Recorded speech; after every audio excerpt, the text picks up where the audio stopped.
I can conquer it, and I can go out and be active in the world. So that's my relationship to self in a masculine way.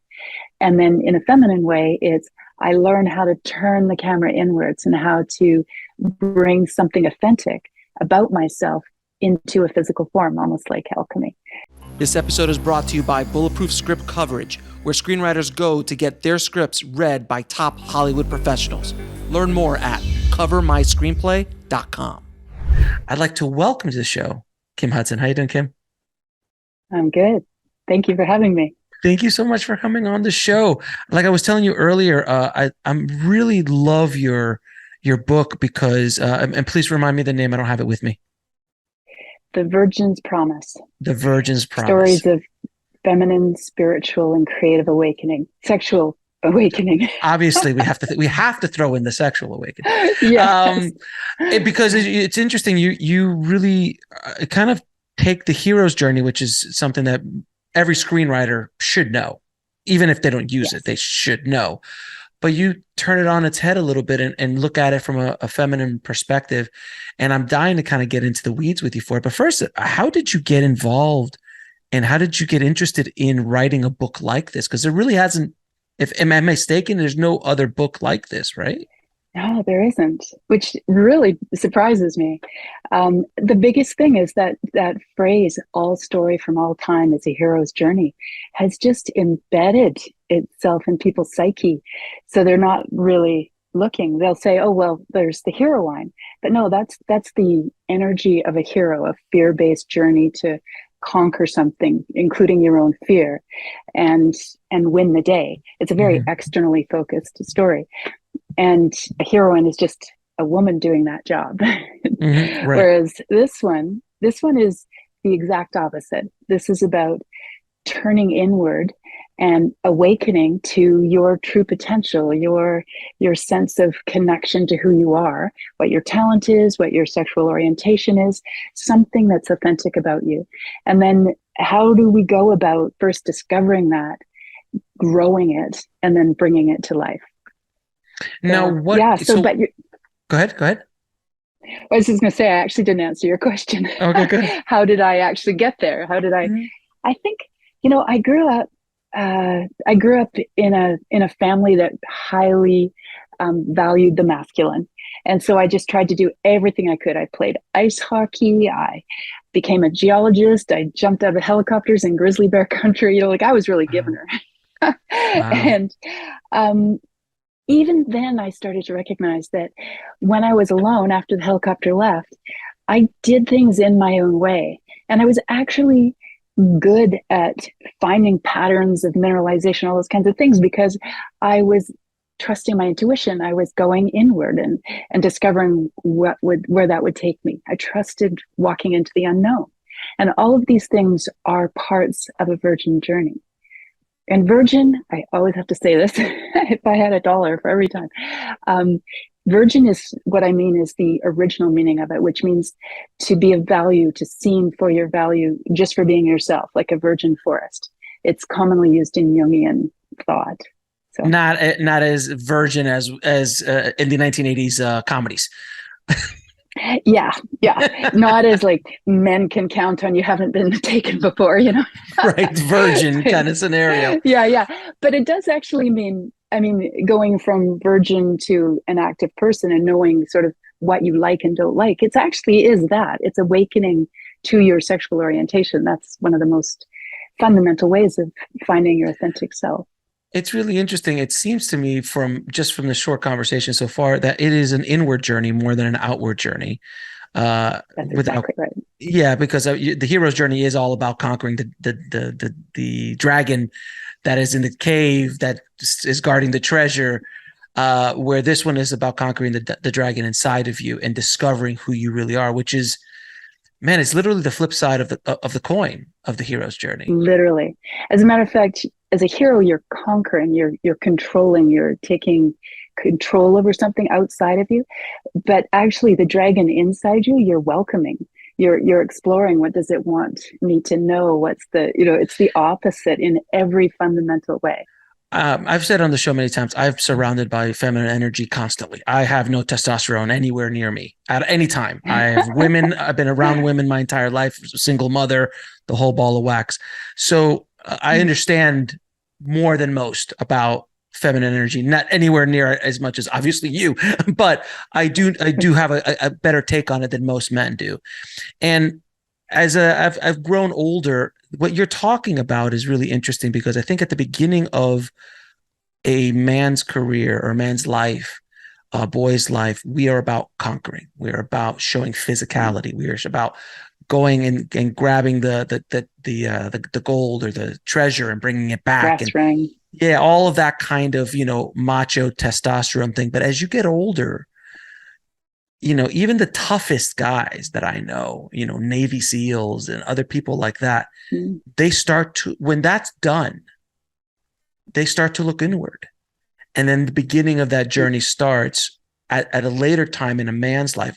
Again, very broad spectrum I'm talking about here. Not everybody, but most. And it seems to me that a woman's journey, and please correct me, it seems to be more an inward journey at the beginning of her life, trying to figure herself out in the world. Is that a fair statement? I would say there's definitely, and particularly today, that we're on this place where there's room for women to be themselves, and yet there's still vestiges of like a dependent world. You get messages that either that you have to be pleasing, or that it's a male-dominated world and you have to sort of emulate men to get ahead in the world. Like there's still those messages out there. So there is this starting out where you feel that you're meant for something and it's in contrast to the environment that you're in, and you have to figure out a way to go inward, be strong enough in who you are. And I call it a secret world, like it's part of the story where you have to find a place where you feel like you're surrounded by friends and that people want you to do well. And then you can play, you can make mistakes, you can laugh, you can step into the unknown and then figure out what it needs from you or what it has to offer.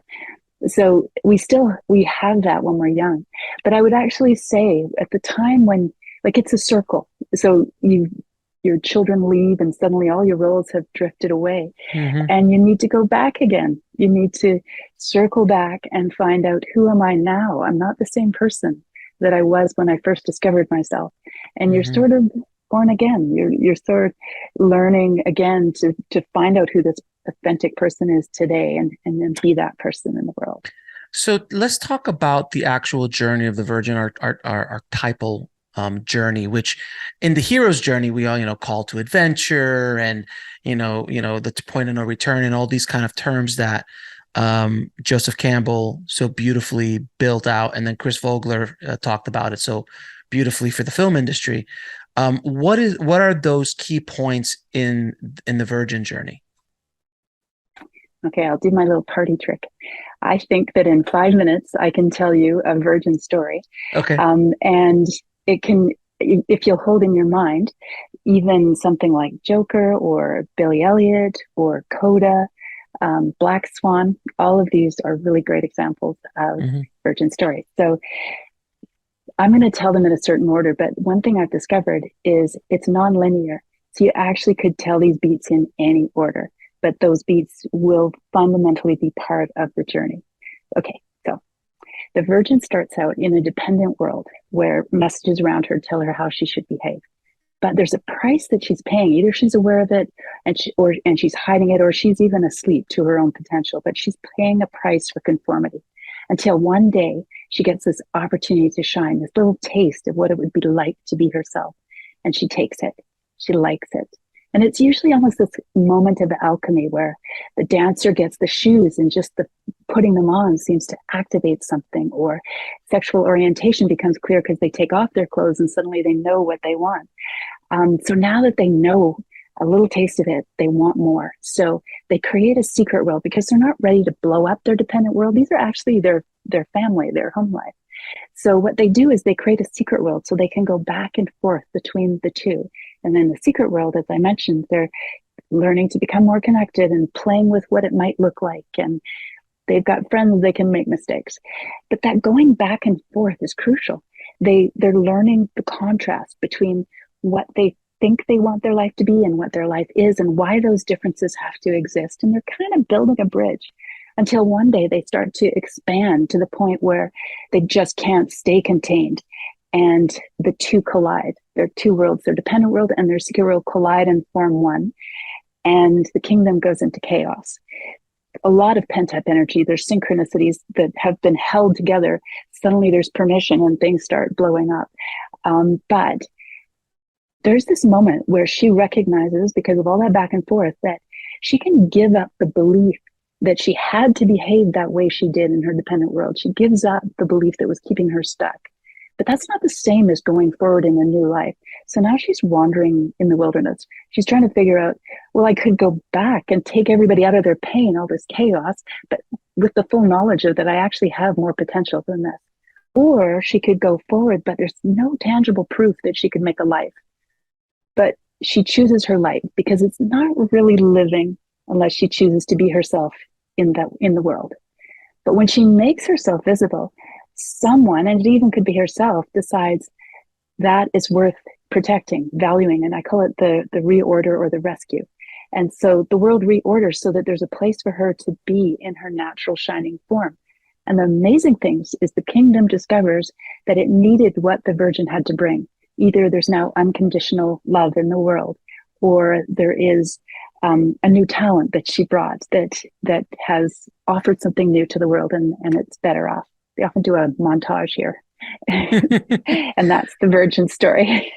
So that's interesting. It's a fascinating way of looking at it, because as you were talking about it, I'm trying to go through movies in my head.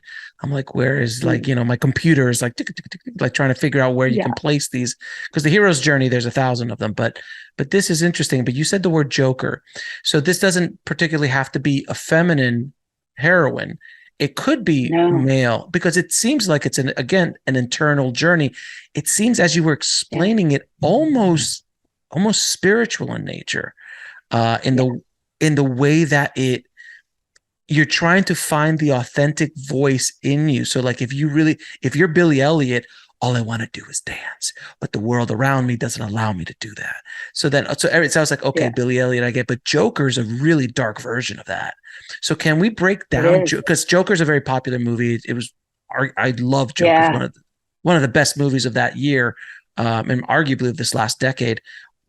Can we kind of break down Joker and kind of like go beat by beat a little bit with that? Are you able to do that? Do you remember Joker well enough? Well, God, I think I've written a blog on that, but I was really hesitant to watch Joker. I can't watch horror. It like gets into me and I never can forget it. Sure. Never be alone again kind of thing. But once I watched it, that is such a spectacularly well-written movie. Everything that's in the background is telling you that dependent world. You listen to what's happening on the radio and the interviews, and they're all saying the dependent world is that if you do well, then you get your just reward. And therefore, people who are not doing well don't deserve to do well. Either they didn't work hard enough, or so doing well means you deserve well. Not doing well means you need to suffer. And that's, so there's this guy and he's trying really hard to smile for his mother, and that's his dependent world, right? He's trying to but it's forced because the world is not accepting him. And so he goes inward and he has this fantasy world, and where this woman loves him, and that's his secret world, right? And it actually starts, the two worlds collide, where he actually starts being a Joker in his real world. And that's when everything starts to blow up. And the thing about Joker is that the secret world is not always as harmonious as I made it describe. It's his best way to make sense of the world he has around him. It's his mind trying to help him to navigate this world. Yeah, but it's harsh. But do you remember when he was sitting there talking with the counselor, and after, when he's saying, you're like, he's being told you're not getting meds anymore and this and that, and he goes, do you notice you don't listen to me? And do you notice that, you're not doing any better off than I'm doing? Like, the system is not helping either of us. Well, that's his gives up what kept him stuck moment. He's like, Mhm. we don't have to conform and play our role in something that's actually not working for us. And so what would be other beats? Because they're not in the order. That's a great example of how things don't have to be Well, in I the same mean, order. and then I think if I remember correctly, when he was on the subway for the first time, and I think he shot those guys or something. Yeah. There's a point where he crosses the line where Yes. it And is a that's, kind of point no return, but it's like the flip side of that. Like there's a thing that he does that now he has to. You can't go back to where it was. He can't. There's no way. He has to move forward in the that's right. journey. Yeah. Yeah. And when he chooses his light, it's kind of that awful moment where he's with the midget and the other guy, and he Right. just beats the other guy to oblivion. And Yes. he's just like, you know what? I don't deserve this. And then he does it. And that's another thing about these stories is that they circle back again. So it happens again when they mock him on television. He basically chooses his light. He's like, I'm mad as hell and I'm not going to take it anymore. It's like, I deserve respect. This whole model where just because I have a learning disability or I'm a secret because my father's an important man and and I'm an embarrassment, that does not make me deserve this kind of negative treatment. And he chooses his light. He says, I will not accept that. And even though at first he was actually just going to go out in a big bang and make everybody sorry, he ends up choosing his own life over somebody else's. And isn't it interesting that his choice, and this is when you said the world reconforms around him, and spoiler alert, please everyone stop listening or fast forward a few minutes, because I'm going to talk a little bit about the ending.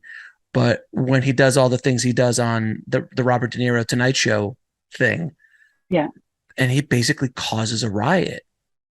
And Yeah. the entire world is also like, yeah, we feel like you too. And all of a sudden, it all just literally the world reforms Yeah. around him, and he becomes this leader of Icon. Yeah. icon of this movement where he was truly just trying to do it for himself, but he realizes that, oh, I'm not alone. There's a lot of more, messages in a bottle, if you will, out there. Right. Which is his first moment of having a secret world where he's actually among friends, but it's like the big world. Right. And he even says in his interview that I wasn't trying to save the world. I don't have some big mission here. Do I look like a guy who's got a plan? I'm just actually being myself. Right. I'm just trying to be real here. And that turned out to be a guy in a Joker costume. And He's like, I'm going to take control of this. And it's so interesting because talking about, feminine energy and spirituality and sexual awakening, you don't think Joker, but No. which is a fairly testosterone. There's a lot of testosterone in that movie, but he has a feminine energy to him because he's really struggling. He's really just trying to figure things very out. Emotional. Jesus, he's the Joker. Very emotional. Yeah. Like it's a fascinating a study of story structure, looking at that, because we'll talk about some other examples, but Joker is a fascinating one, because it's something you don't think about. Yeah. One day I was listening to the whole story of Frozen, talking about same storyline but very different feel to it. A little bit. Where the woman, yeah. But you think about it, what is it, Elsa? I think it's Elsa, that she has a power and she's told that it's evil and she has to keep it in. And then she decides, you know what, I'm going to let it go. If you listen to the song Let It Go and sort of play the soundtrack or the track for I have Joker children in your mind. I have children. I've listened to that song too much. Yeah, a million times. But think about Joker, the movie Joker, and then Let It Go, the song. You put those two together and it's quite phenomenal. The words speak to what he's trying to say in that movie. Wow. Do it. It's really fun. That's pretty trippy. Everyone, please let us know what you think. If you could try listen to Let It Go while you're watching Joker and see how it connects. It's like, was it watching Led Zeppelin with the Wizard of Oz and everything clicks on? Yeah. Exactly. It's like the Dark Side of the Moon or something like that. That's hilarious. Now, can you talk about, because on the hero's journey, there are the archetypes, the wizard, the trickster, What are those in this journey? So I have this theory that there's basically three big archetypal journeys that we all have the potential to go on in our life. Mm-hmm. I think in my life, a well-lived journey, if my life will be a well-lived journey, I'll go through all three of them. And we actually can do them in a masculine and a feminine way. So the first is your relationship to self. And the hero is I in relation to my fear of life, I can conquer it and I can go out and be active in the world. So that's my relationship to self in a masculine way. And then in a feminine way, it's I learn how to turn the camera inwards and how to bring something authentic about myself into a physical form, almost like alchemy. So those are both a relationship to self. The next is how do I cross the distance between me and somebody who is not me? And that's that relationship to another person. And how do I maintain myself and still respect somebody who's different from me? And that would be the warrior king and the mother goddess. And then the last one is this ultimate recognition that we are a part of a cosmos, of a bigger picture. And for the masculine, that would be the mentor, the philanthropist, this idea that I know I'm going to die and I'm going to pass on my knowledge so that there's a benefit from generation to generation. So it's this very concrete recognition that life is finite. And on the feminine side, it's the crone. It's the sense that life is all about connection, and we're about to make a connection into the whole cosmos. So while you're still on the planet, you start to recognize that you can see the connections that other people might be missing, and sort of like a trickster. You go in there and you mess with their lives a little bit just to get them on the track, because you know that everything's connected and their connection to themselves is fundamental to everything else unfolding the way it's meant to. I'm going to get a little deep here for a second, because as you were talking Okay. about that, it was very interesting, because at the beginning of my career, I went out to conquer, and I went out to go direct and I make movies and work hard. And I worked my ass off for 20 odd years in the film industry, working in post-production and directing movies and commercials and music videos and things like that.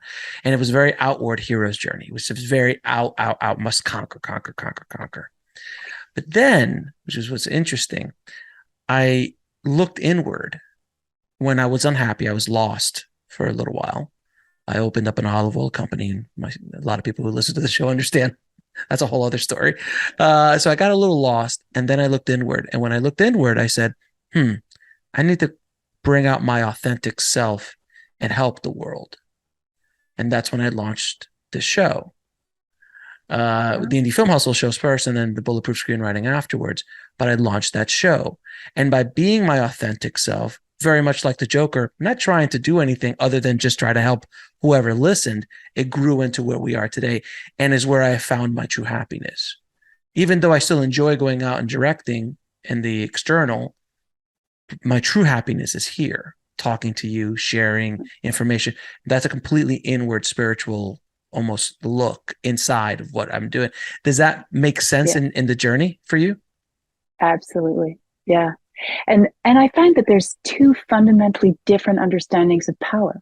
And you touched on them there.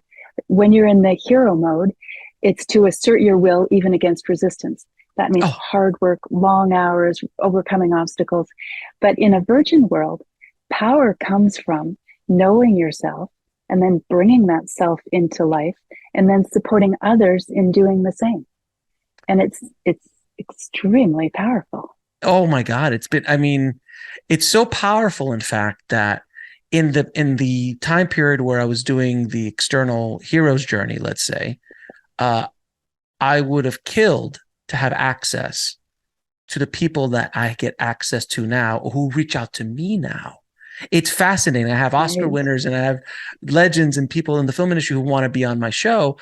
And I'm like, and I sit back sometimes, like, isn't this interesting? How this whole story has turned its head. If you would have told me 10, 15 years ago, this would be the way, I would be able to do things. In is the key. It's not out, it's in. And again, when I was saying earlier, the out is a very young man's energy. It's the warrior in us. We Mhm. need to go out and conquer. Yeah. And I forgot there's Yeah. 4 stages of development: the warrior, the teacher.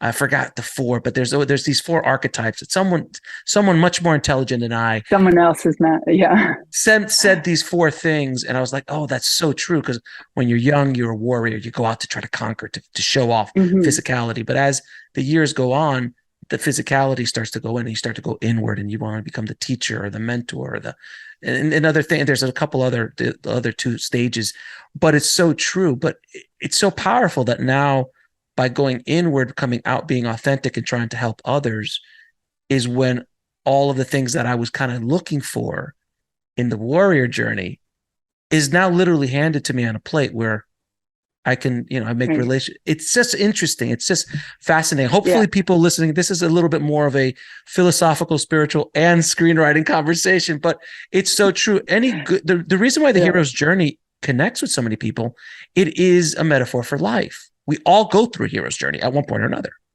Absolutely.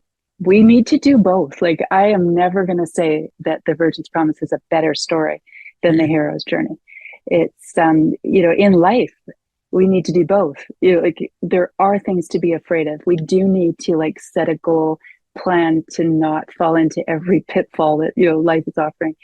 And you have to save for a rainy day, all these things that give us comfort and safety. Yeah, Um, but and it's not not the only. everything. No, it's not everything. You're right. And again, as you get older, you realize that the hero's journey is not Hmm. everything. And this inward journey is the journey that is much more powerful, Mm. because it's tapping into. And yet, Huh? yeah, and yet so under recognized. People often think, oh, I have to have a plan. I have to, like, I'll never have any power. And because this is such almost a power of humility. In other words, by the more you're doing and offering what you truly love, it's contagious, and it draws people into you that want similar things, or that can feel inspired by you, and then you get inspired back. It always gives these unexpected gifts. And it's so interesting because a lot of screenwriters ask me, what do I do to make it in the business? What do I like? What's the secret sauce? And I go, if you can tap into your authentic self and speak authentically through your writing, there's nobody in the world that could compete with you, because no one can be you. And if you study, and I've had the pleasure of talking to many of these really great writers, they're all authentic to who they are. Tarantino is Mm. authentic to himself. Nolan is authentic to himself. Edgar Wright is Yeah. authentic to himself. Eric Roth is authentic. They're very authentic to where it's coming from. And Mm-hmm. that's something so hard to grasp when you're younger, when you're starting out. They're like, no, I have to try to be someone else that's successful. And I go, no, the thing that makes you successful is being you. And it's scary and terrifying to be you in the world, So vulnerable. as the Joker showed us. Yeah. Yeah. Yeah.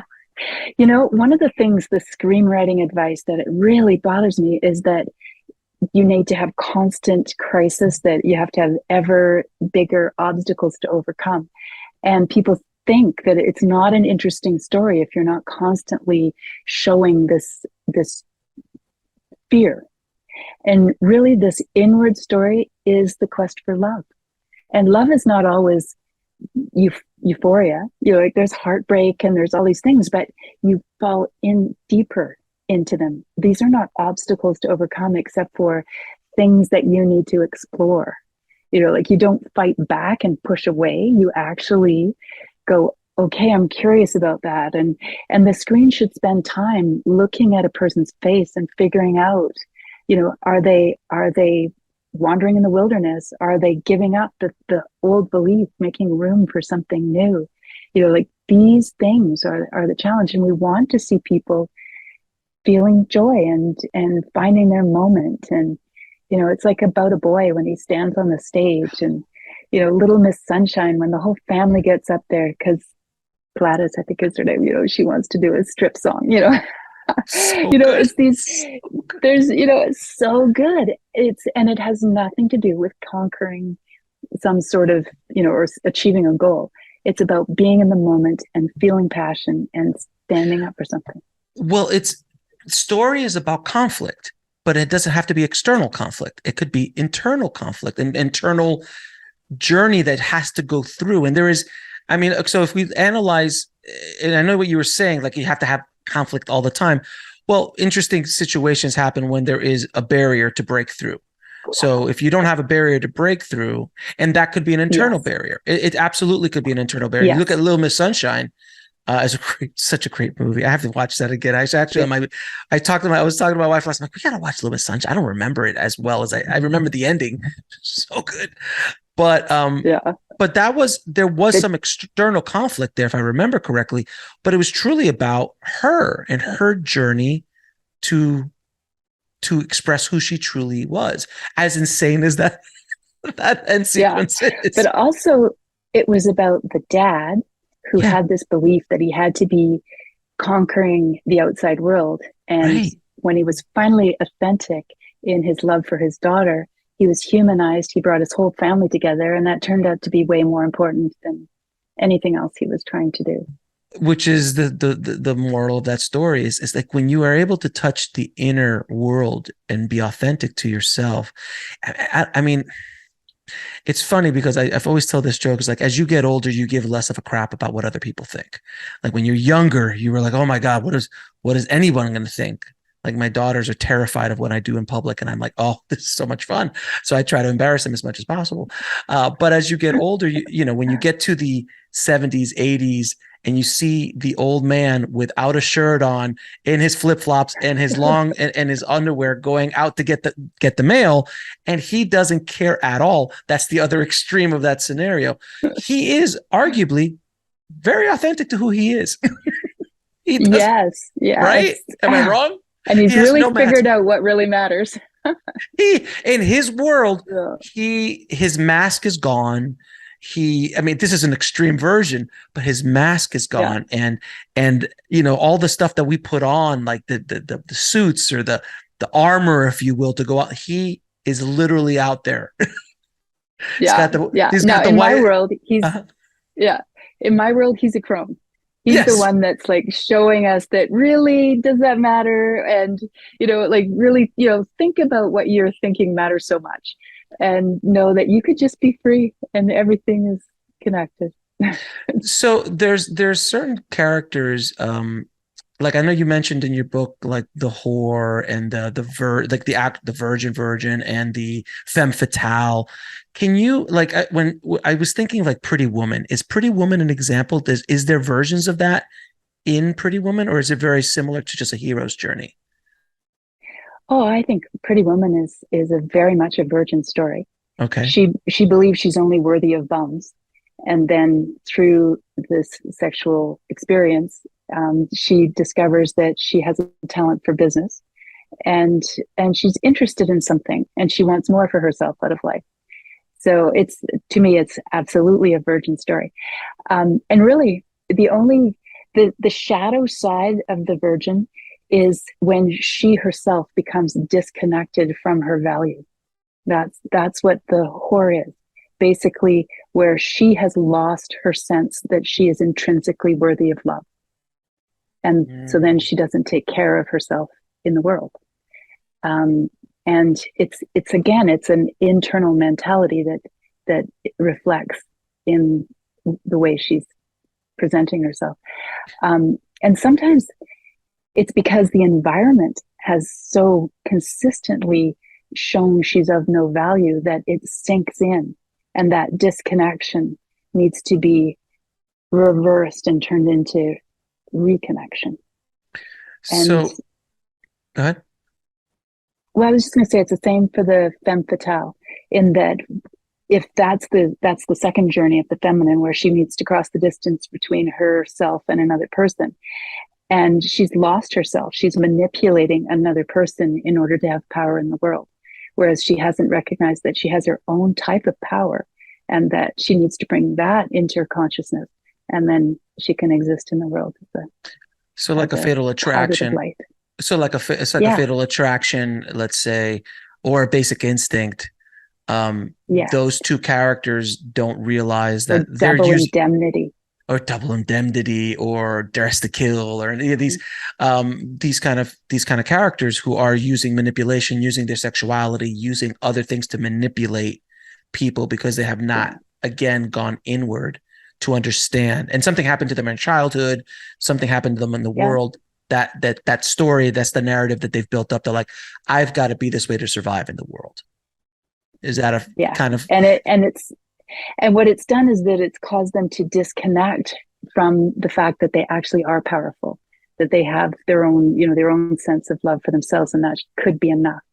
And that's what the story has to do, is not get them to like get some survival power. It's more like they need some love power. They need to bring that back to themselves, and then they actually can cross from being the shadow side of the feminine to the light side of the feminine. I mean, I feel like this conversation is a therapy session for everyone listening, because it's like really you're starting into like, you're like, we're doing inner work today, guys. Yes, well, that's the whole thing. We're doing some inner work. Like, people are going to walk out of this listening to this like, well, Jesus, man, I gotta touch my authentic self. I gotta go inward. Yes. I gotta go into that cave inside of me and fight the dragon to get to the treasure, to get it out into the world. Yeah. My workshops, people write to me and they say later, like, they don't have writer's block anymore, because between the hero and the journey, there's always some structure to help them move forward. The biggest thing is they recognize it in their life. They'll suddenly go, oh my God, I'm wandering in the wilderness, and I've had people really change their lives, like, and write to me. I was like, okay, well, that's on you. I'm just talking about movies here. I'm just talking about movies and stories. Yeah, exactly. That's it. I'm not a therapist, but a lot of the things that we're talking about is, I mean, a good story is an analogy for life, and this inner story, which is why I so find this concept so fascinating. I mean, I've done 800 episodes on both of my shows, over 800 episodes, and I've never had this conversation with every single great story guru, screenwriter you can imagine. No one's never approached story in this way before. And that's what's so fascinating about this conversation for me, because it is something that's just not talked about. It is not talked about. It is not put out into the screenwriting universe. It's the hero's journey. We're good. Chris and Joseph Campbell have done a fantastic job. Yes, good PR. Yeah. Great PR between Star Wars and with Joseph Campbell, what Chris Vogler did. I mean, the hero's journey is everywhere.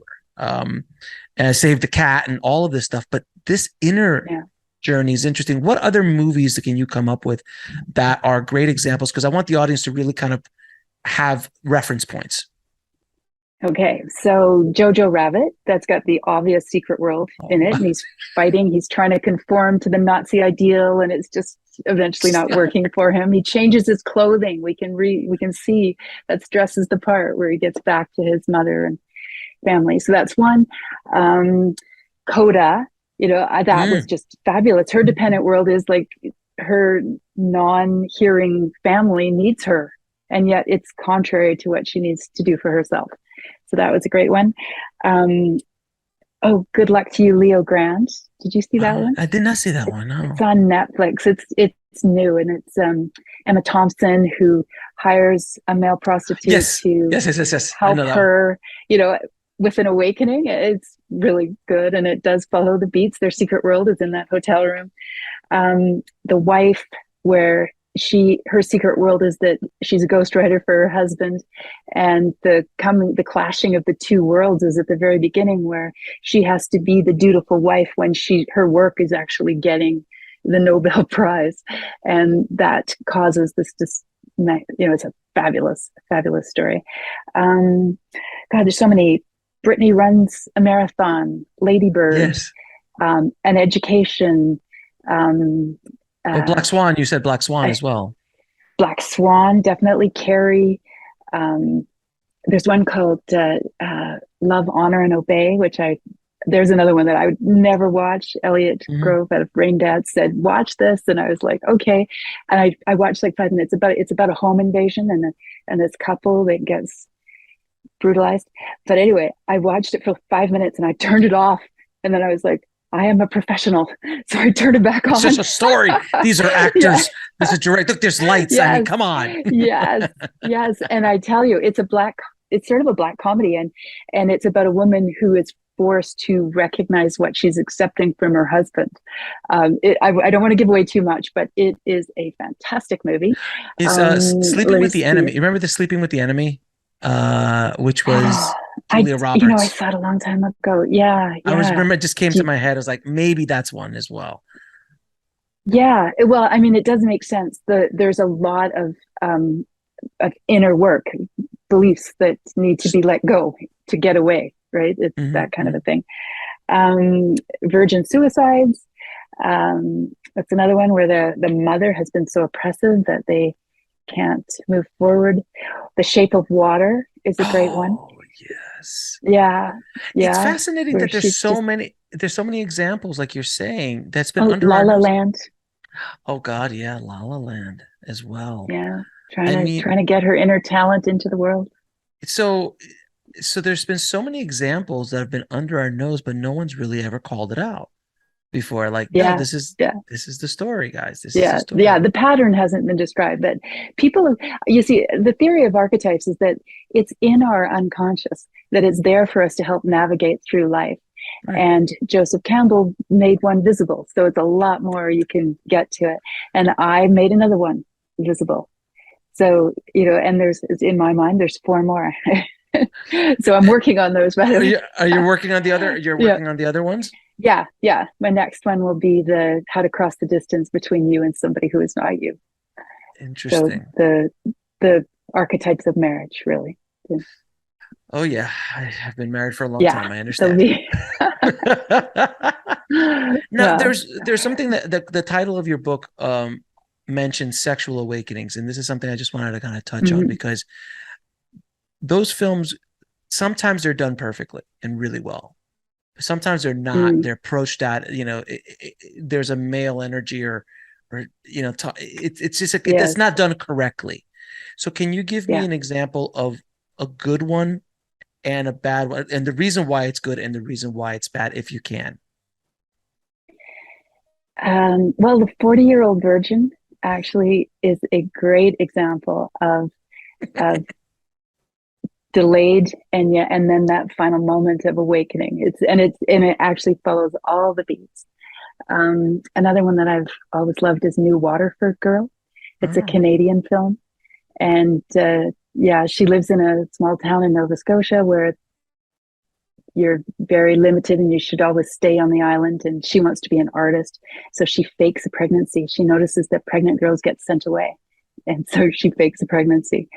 And it's about her sexual awakening and her talent awakening and the whole community going crazy. It's a really funny, really good movie. Um, yeah. So ones where Brokeback Mountain, another one where it's secret world and the clash and the what society expects from you and never being able to overcome it. It's a very beautifully done sexual awakening. Um, I don't really pay attention to the ones that are done really badly. I can't. It feels like porn to me. So I can't porn promote any of not those. good. So porn not a good Yeah. example of. You know what? I would actually say there's female porn and there's male porn apparently, and male porn is just really about how can I get some excitement? Like it's just goal oriented, Sure. which is not the same as a sexual awakening. To me, a sexual awakening is this recognition that we have the power within us for great joy. So I'm trying. that's and Yeah, I'll and I'm leave trying that. to. Yeah, we'll leave it there. But I'm just trying to think of in my head of like bad ones, and I'm like, if they're bad, they're generally soft porn, softcore Yeah, porn. there you go. Essentially, Yeah. it's essentially if it's not if it's done incorrectly, that's basically. So if you see softcore porn, Yeah, that's probably not the. that's right. It's not a But virgin's journey. I like that It's you use probably the 40. male gaze too. Exactly. But I like that you use a 40-year-old virgin because that's a great example of a sexual awakening in a very obviously comedic way. But it was, I Yeah, mean, he was a 40-year-old virgin and all the stuff that yeah, has to happen. And Judd Apatow yes, does have has he touches on even in his comedies, he touches on inner stuff. Funny People and a couple of his other films Mhm. touch on the inner uh, Yeah. a Yeah. lot in his work. I've noticed, even Yeah. while they're being silly. Yeah. Yeah. So, you choosing her light. I saw that term in the book. What does that mean? Choosing the light, choosing her light. This is saying that it doesn't really matter until it changes within her own heart. So, a person like Janis Joplin, you can have all of the glory, but until you actually decide that you are intrinsically valuable and that you have the right to take up some space in the world and shine your light, it doesn't really affect your happiness. And it starts with an individual person. You need to find your happiness and find your connection, and then, like a drop of water, it starts to spread out to other people. So that beat, chooses her light, shows that it's not about other people saying, "Oh wow, you're amazing." It's about you deciding that you are of value and really getting that sense of self-esteem. So that's interesting because in Hollywood, you are surrounded by people going, "You're great, you're beautiful, you're great," and yet we've all seen examples of people who were giant stars who either sabotaged themselves or, God forbid, took their life, and they just couldn't Yeah. choose their light. They couldn't allow it to, for whatever reason, if it's some pre-built glass ceiling that they put in their head, like, I'm not worth this. I mean, John Belushi comes to mind, who Yeah. number one album, number one show, number one movie in the world, and he was depressed as all hell. Right. Right. And the guy that was in Mork and Mindy. Oh well, Yeah. Robin Williams. Well, Robin Williams is Yeah. a. I mean, he had an illness. There Oh, was he a had an illness, right? Yeah. degenerative thing that happened to his brain that caused him to do Oh, that. Um, mm. but yeah, but many of these, and we've seen Yeah. it. I mean, people. So, you know what? Go ahead. What you were saying there is actually why that beat gives up what kept her stuck is so important. Because if you don't give up the old belief that told you had to conform Right. to that dependent world, then you have this constant dissidence that you're behaving in a way that's not in alignment with one of your beliefs. And that will always throw you off track. You'll always try and go back to be in alignment with that. So the Virgin's Journey notes that you have to have a moment where you consciously reflect and say, you know what? I don't actually still have to believe that. It might have served me in the past, but now's the time to cue the music, let it go. I think Disney just got a dime for us to even say the word "let it go." Yeah. It's so true because there are those limiting beliefs that we all live in. Now we're getting into the psychology and the Jungian Yeah. aspect of this journey. But if you are told you're not worth it, you're not that, you could be the most beautiful human being on the planet, gorgeous, talented, and we've seen these people. We've seen these people Yeah. self-destruct in front of our eyes. Anna Nicole Yeah. Smith, I remember. I mean, she had everything, and Right. she did not feel worthy of this Mm-hmm. fame and accolade. She just couldn't deal with it, and I mean, whatever happened to her, of course. And Right. Marilyn Monroe was a little different, Yeah. Yeah. but there's just like But there's this. still, there was an element. Well, she was Norma Jean. She was still in her Yeah. head. She was Yeah. Norma Jean. She wasn't Marilyn Monroe, and Yeah. to live up, I can't even imagine trying to live up to being Marilyn Monroe when she was The hype. alive. Yeah. I mean, Yeah. she was put up there as the perfection of the female species. I mean, at the time, Right. Right. and Right. who can live with that kind of pressure? So Yeah. until you can break through those own limiting beliefs or stories that you're telling yourself, you doesn't matter what kind of success you have. If you can't find that And light within you, you can't go forward. exactly. And people try and tell this story about becoming your authentic self, and they just present obstacles, and then a light went on and suddenly they were themselves, right? And it doesn't read true on the screen. We never really break it down and understand that there's a lot of steps, like that you're facing the unknown. You have to cocoon for that. You can't it's too vulnerable to face criticism, and and you have to recognize what your old belief was so that you can let it go. You have to consciously choose for yourself that you're choosing your light. It doesn't matter if the rest of the world sees you as bright. Like there's all these steps that to writing that inner journey that we tend to kind of, without a structure, just gloss over it. And then suddenly she got better.